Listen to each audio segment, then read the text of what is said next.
大家好，歡迎翻嚟 This Channel。今日帶大家食呢個全多倫多最平嘅點心。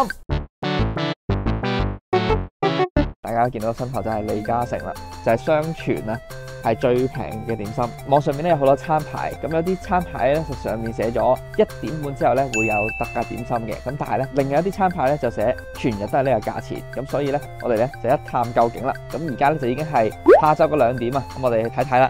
咁咧呢度寫住咗休閒下午茶1點半之後咧，星期六日一律都係4個6毫8嘅，咁平日咧都係3個9毫8。點心直通車嘅價錢又唔同啲嘅喎，點心直通車就係星期一至五4個6毫8，週末係5個2毫8，9點到3點3。呢個1點半頭啊嘛，我哋1點半頭咁，所以買呢個價。好啦，我哋而家就入去睇下咧，需唔需要等位啊？好似要等位喎。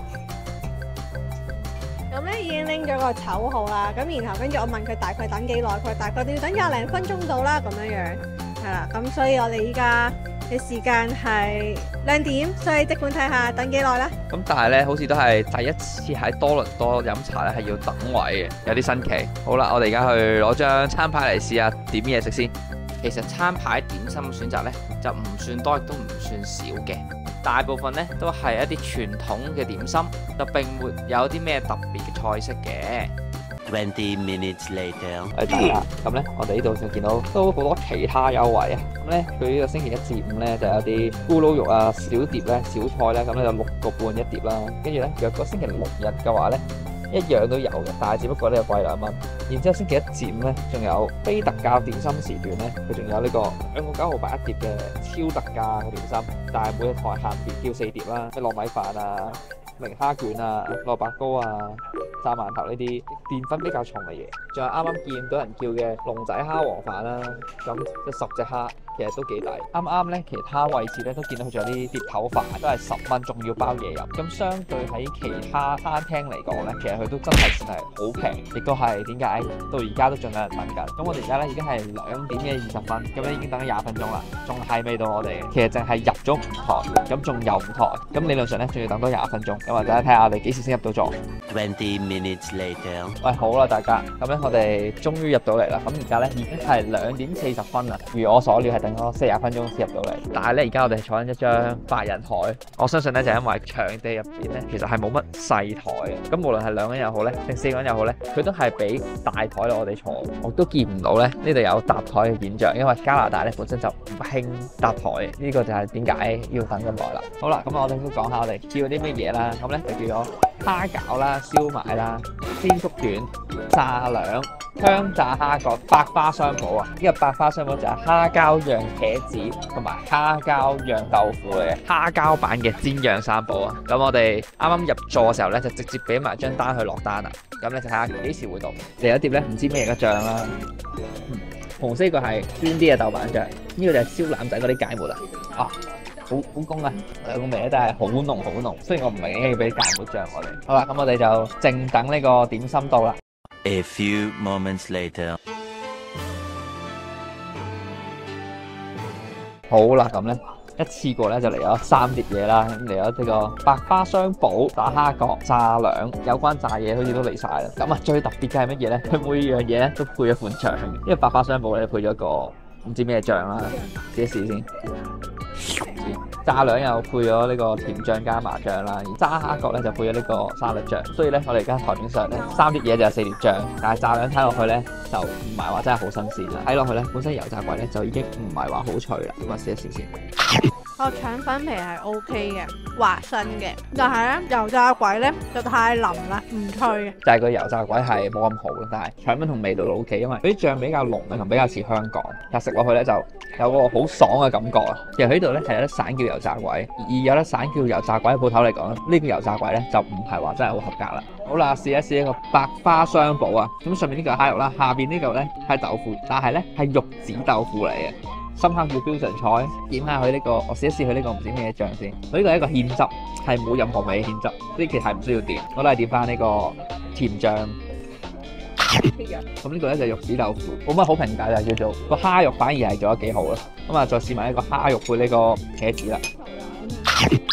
咁啊，趁熱咧就食埋呢個香脆炸蝦角啦。咁咧其實呢個炸蝦角都幾大嘅，咁同個杯一樣咁大啦。咁咧佢就係點呢個沙律醬嘅。蝦肉都係夠嘅，咁同埋個皮咧都係夠脆嘅，入邊個餡咧佢仲有汁嘅喎，所以都 OK 喎。只不過佢入邊個蝦有啲味道，又唔可以話係異味，可能係啲酒嘅調味落得甜得滯。但係如果佢嗰個汁咧係比五柳汁咧，我覺得就會適合啲。個炸皮有啲硬，佢係脆口嘅，但係脆口得嚟咧，佢唔係嗰種好鬆脆嗰種，好厚就係。我唔知叫咩皮啊，總之係粗糙啲嘅厚，本身就係厚啲嘅皮咯，咁所以食落去就冇香港嗰隻咁鬆化。老婆就話個茶幾好味，呢個鐵觀音。咁但係咧，我就話冇回甘，但係佢話易入口咁樣咯。跟住老婆就拎咗個辣椒油試一試先。咁個辣椒油咧係唔辣嘅喎，咁佢得香味啦，同埋佢冇渣啊，即係好少渣。好啦，咁食個蝦餃啦。咁咧，咁蝦餃一嚟咧就已經穿咗個大窿啦。咁啊，試一試原味啦。入咗呢個呢個蝦餃咧同我哋所食過嘅都唔同。第一就係佢個大小咧就係似翻香港酒樓嘅感覺。第二咧佢個皮咧亦都係比較薄嘅，叫做比較薄啦。同埋嗰個燉麵冇落得咁嚴重，咁所以就比較似香港食到嘅蝦餃。咁整體感覺咧就食落去咧就好似香港普通嘅屋村酒樓食到嘅蝦餃咁樣。點咗個辣椒油食之後咧，其實冇任何分別。佢個辣椒油咧更似係老乾媽咁樣。跌埋啦！唔係啊，佢爛咗唔關我筷子公事咁，佢爛咗嘛。佢本身係靚嘅，就唔會跌到周圍係嘅啦，係咪先？你睇我頭先夾咁多樣冇爛嘅都冇跌，呢個就跌咗係咪佢問題啊？好啦，唔理老婆啦，咁咧我哋呢個燒賣咧都嚟咗啦。咁呢個燒賣咧對比起其他酒樓嚟講咧，都係冇咁大粒嘅。亦都係似翻香港嘅燒賣啦，只不過咧個外貌咧就再粗獷啲。即係香港咧通常就即使佢上面係用蘿蔔咧，佢都會整到好靚仔嘅，包得好好咁樣。咁啊試一試佢啦。咁呢個燒賣咧冇任何蝦啦，亦都冇任何冬菇嘅。咁所以咧就係食落去就係一陣肉味啦。冇肉腥同冇肉酥味嘅，唯一咧就係佢有筋。咁肥肉咧都係有啲嘅，但係就食唔係好出，打到爛晒啦。佢就唔係話好實的嗰種嚟，佢係比較鬆化，但係佢係都係普通。呢個燒賣都係普通，即係你唔可以話佢好差，亦都唔可以話佢好好。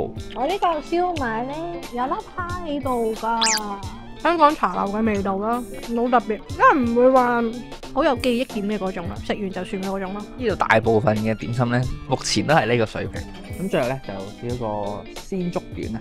咁啊，鮮竹卷試一試埋個鮮竹卷啦，普通香港味道。佢嘅芡咧既冇乜特別嘅鮮味，但係都冇特別嘅味道。入邊就係出邊就係腐皮包住嚿肉嘅味道咯。咁入邊仲有啲西芹啊咁樣咯，就同香港嘅鮮竹卷咧係差唔多基本上。咁咧其實佢呢度都仲有隻蝦嘅蝦味咁樣啦。咁但係咧整體食落去咧係唔覺有呢隻蝦出現嘅。咁咧呢度嘅鮮竹卷咧同呢度其他酒樓最大唔同咧就係其他酒樓咧通常佢嘅鮮竹卷咧會帶有自己嘅特色嘅。有啲地方係擺好多蝦啦，有啲地方咧係素菜啦，而且佢嗰個芡咧通常會整得比較鮮味嘅。咁呢度咧就冇普通香港屋村酒樓嘅味道。咁呢度基本上呢度嘅點心咧都係行一個中庸嘅路線，佢唔會做得特別差，亦都唔會做得特別好，亦都唔會有記憶點。即係唔追求美食，純粹係想同屋企人有個地方吹下水、飲下茶嘅地方咯。但係你話係咪會突然之間記起佢？我今日一定要嚟食你家食咧，咁就唔會。我哋咧食完之後咧，再出去同大家講。A few moments later. 好啦，大家好，咁咧我哋已經食完出翻嚟啦。咁總共咧就41個8.7咧，包埋小費，兩個茶位咧就係5蚊啦，點心咧就係4個6毫8一個嘅，13% 嘅稅同埋再 on top of 呢個稅咧，再俾多12% 嘅小費，總共咧就41個8.7。感覺就係翻咗香港嘅屋村酒樓咧，飲咗餐茶咁樣咯。基本上綜觀下來咧，其實就冇乜特別記憶點啊，即係食完就係飽，就係唯一嘅記憶點啦。同埋就係冇乜話邊一款點心係特別出色啊嗰種嘅，全部都係中規中矩，好平庸咁嘅感覺。咁4日一個幾咧，就同其他酒樓嘅早茶同下午茶其實差距冇話大到會一定想嚟呢一度咯。係啊，即係譬如其他地方可能係50蚊或者50幾蚊咁上下啦，咁差10幾蚊嚟講咧，咁食到嘅品質咧就會比呢度咧好上太多啦。深烤嚟講咧，佢又未算得係話最平喎，因為我哋之前食嗰間大福咧，可能同佢差唔多價錢，個質素咧可能仲好過呢度少少。